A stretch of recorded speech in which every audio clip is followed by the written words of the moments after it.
Politique toujours, soutien de soutenir la mouvance présidentielle pour une majorité parlementaire reconfortée aux prochaines législatives.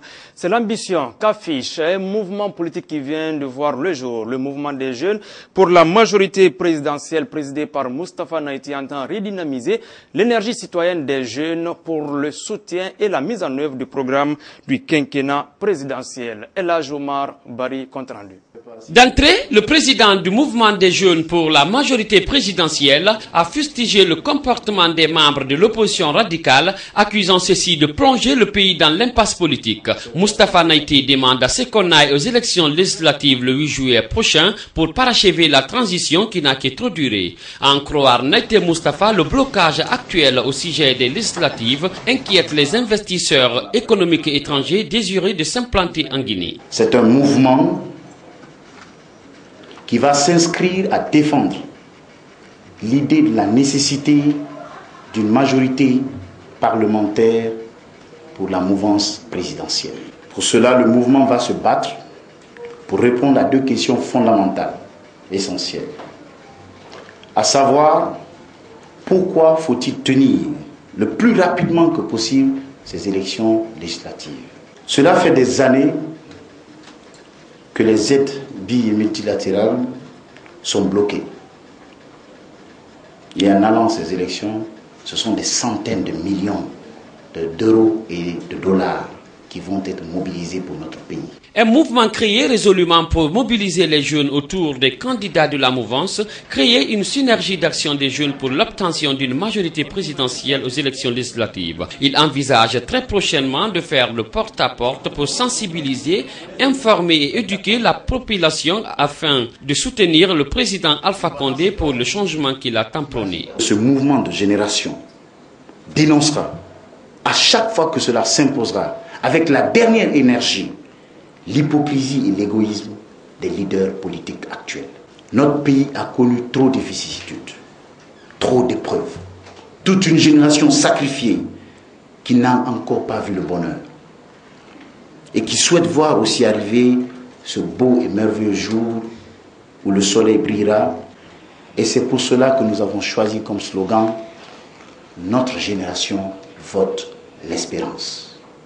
Notre génération vote l'espérance, c'est le slogan de ce mouvement des jeunes pour la majorité présidentielle de la mouvance. Par des actions d'information et de sensibilisation, ces jeunes entendent vulgariser les programmes et les projets gouvernementaux déjà initiés en cours d'exécution et en perspective. Au soir du 30 juin prochain, les réfugiés libériens perdront leur statut de réfugiés en Guinée. Le HCR et le gouvernement guinéen et libérien entendent prendre des mesures d'accompagnement pour leur rapatriement. Ce matin, les trois partenaires ont expliqué aux personnes concernées le processus lié au rapatriement. Mamadou Sadio Baldi. Ils sont près de 2300 réfugiés libériens à Conakry et 7000 dans les camps de réfugiés en Guinée forestière. Après le retour de la paix dans leur pays, le HCR estime qu'il est temps pour eux de retourner dans leur pays d'origine. Le HCR et les gouvernements guinéens et libériens organisent des journées de sensibilisation et d'information pour faciliter leur rapatriement. Ces gens qui sont là depuis une dizaine d'années et qui doivent perdre le statut de réfugiés après le 30 juin, il y a matière vraiment à les informer, à les sensibiliser pour qu'ils prennent une bonne décision par rapport à cette clause de cessation. Et ce rôle-là, notre institution, la CENIR, va mettre à disposition des agents qui vont se charger uniquement de cette information et de cette sensibilisation. Pour ceux qui vont opter pour le retour, les conditions de rapatriement se préparent et les mesures d'accompagnement pour leur réintégration sont déjà prises. Pour ceux qui choisissent de rentrer chez eux, ils auront droit à une assistance financière qui est donc de $300 par adulte et $200 par enfant. Et une fois arrivés au Libéria, $75 seront donnés à chaque réfugié, quel que soit son âge, pour assurer le transport du lieu du retour jusqu'à la destination finale dans leur village ou dans leur commune. La troisième catégorie qui aura des réticences pour entrer de peur de subir des représailles, une faveur leur est accordée. Il y a une commission qui est en place qui va examiner leurs demandes. Est-ce que réellement il y a des arguments valables pour continuer à bénéficier du statut de réfugié. Si tel est le cas, en ce moment, ils continuent à être des réfugiés et seront sous la protection internationale du HCR. Pour sa part, le représentant du gouvernement libérien estime que les conditions d'accueil de leurs compatriotes se préparent bien en vue de faciliter la réintégration des réfugiés une fois au pays. L'ONG Plan Guinée célèbre ses 75 ans et c'est la préfecture de Guékédou qui a servi de cadre aux festivités commémoratives. Le point avec notre envoyé spécial dans la région forestière, Aboubakar Kondé. Les festivités de ce 75e anniversaire de Plan International ont commencé ce mardi à Guékédou par un carnaval des élèves de 3 écoles de la ville partis de la mairie pour la maison des jeunes. Après l'installation des officiels et la présentation de la physionomie de la salle, on est passé à la phase des interventions. D'abord, l'honneur est revenu aux représentants de la notabilité de souhaiter la bienvenue à la délégation et un agréable séjour. Ensuite, ce fut le directeur programme de Plan Guinée représentant le directeur national empêché de planter le décor de cette fête. Akoy Dédé Béabogui est revenu sur l'historique de la création de son institution en 1937 en Espagne avant d'expliquer les raisons du choix de Guékédou pour abriter les festivités de ce 75e anniversaire. Ces raisons, selon M. Akoy Dédé Béabogui, s'explique par le fait que la préfecture de Guékédou a été la première à recevoir l'intervention de Plan, c'était en 1989.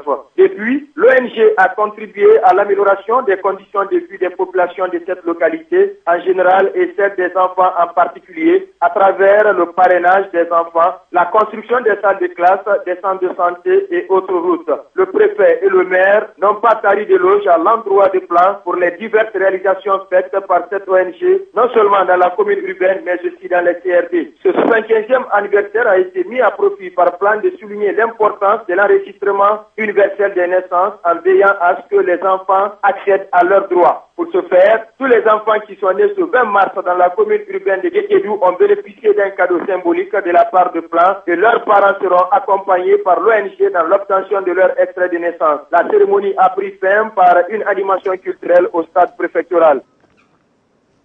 Lancement ce mercredi à Conakry de la première phase du projet d'amélioration de l'efficacité du secteur de l'électricité dans la commune de Kalom. Financé par la Banque mondiale, le projet vise à améliorer la desserte en électricité de la commune. Alpha Oumar Bari. Dans 14 mois, la commune de Kalom aura la lumière 24 heures sur 24, cela à travers la mise en œuvre du projet d'amélioration de l'efficacité du secteur de l'électricité Paez, dont le lancement a eu lieu ce mercredi dans cette commune de la capitale. Il est financé à hauteur de 11,7 millions de dollars américains par la Banque mondiale et se repartit comme suit. 7,2 millions de dollars par l'Association internationale pour le développement IDEA et 4,5 millions de dollars par le Fonds mondial de l'environnement. La pose de la première pierre de ce projet a eu lieu ce mercredi après-midi par le coordinateur général de l'EDG. Nous venons de poser la première pierre pour la rénovation d'un réseau qui a été construit dans les années 50. Nous voulons remplacer ce réseau grâce à l'appui de la Banque mondiale et le président de la République et son gouvernement. Aujourd'hui, nous allons, après ces travaux, réhabiliter le réseau de Kaloum et moderniser ce réseau. C'est une entreprise allemande du nom de RMT, Industrie and Électrotechnique, qui sera chargée d'exécuter les travaux. Son représentant promet de fournir à la population de Kaloum une desserte en électricité qui réponde aux normes. On fera tout pour que ce projet soit un succès donc pour améliorer le confort en électricité de Kaloum. Le chef du projet Paez promet que le délai d'exécution de 14 mois sera respecté et que les travaux de réhabilitation du réseau électrique des autres communes avancent à grands pas. Je vous assure que les délais seront respectés. Et on a une entreprise allemande sur le terrain qui a déjà fait ses preuves et qui est en train aujourd'hui d'exécuter les mêmes travaux à peu près au niveau de la commune de Ratoma. En fait, c'est un projet pilote, Kaloum. Et on espère que le projet aboutira dans les meilleurs délais et la déculturation se fera pour d'autres communes. Par ailleurs, dans le cadre de la seconde phase, il est prévu un financement additionnel de 18 millions de dollars américains par la Banque mondiale pour la fourniture de 13 600 compteurs après paiement et le remplacement intégral des câbles souterrains MT de Kaloum. Mutinerie en République sœur du Mali, où les choses semblent avoir pris une nouvelle tournure. Des précisions dans cet entretien réalisé par Zakaria Kamara. Grogne, révolte des soldats à Bamako, Kassim Traoré, officiellement, il s'agit de quoi? Bon, on peut dire que c'est une mutinerie qui a commencé ce matin au niveau du camp militaire de Soundiata Keita de Kati, situé à 15 km de la capitale malienne Bamako. Les militaires, quand même, se sont servis des armes en tirant en l'air. Le ministre de la Défense est venu à leur rencontre. Ils ont échangé avec le ministre en lui demandant plus d'armes adaptées pour combattre la rébellion qui se vit actuellement au nord du Mali. Alors, Kassim, est-ce qu'on a une idée de qui conduit ces mouvements à Bamako? Pour le moment, personne ne peut vous dire qui est à la tête des militaires. Tout porte à croire quand même que ce sont les éléments du camp militaire de Kati, le camp Soundiata. C'est des éléments qui, ça fait 72 heures qui sont en mouvement et qui ont décidé aujourd'hui de rentrer dans la danse en contestant un peu toutes les dispositions qui sont prises au niveau de l'armée malienne pour combattre la rébellion. Alors, y a-t-il une explication que ce soit les militaires du camp Soundiata Keita? Bon, les militaires du camp Soundiata, vous savez quand même que le camp Soundiata, c'est l'un des plus grands camps du pays. C'est là où très souvent l'armée vient prendre des renforts pour les amener au nord. Donc compte tenu, au mois de février, il y a les femmes militaires, les époux des militaires de ce camp qui avaient révolté et qui avaient marché sur Koulouba. Donc aujourd'hui, on peut dire que c'est le tour de leur mari de sortir de leur réserve en demandant plus de matériel. Parce que vous n'êtes pas sans savoir que la plupart des militaires qui sont sur le front viennent de ce camp et la quasi-totalité se dit que c'est faute de moyens, sinon ils peuvent faire face à la rébellion et peuvent faire face à plus de la rébellion qui se trouve actuellement au nord. Alors, quelle a été la réaction des Maliens?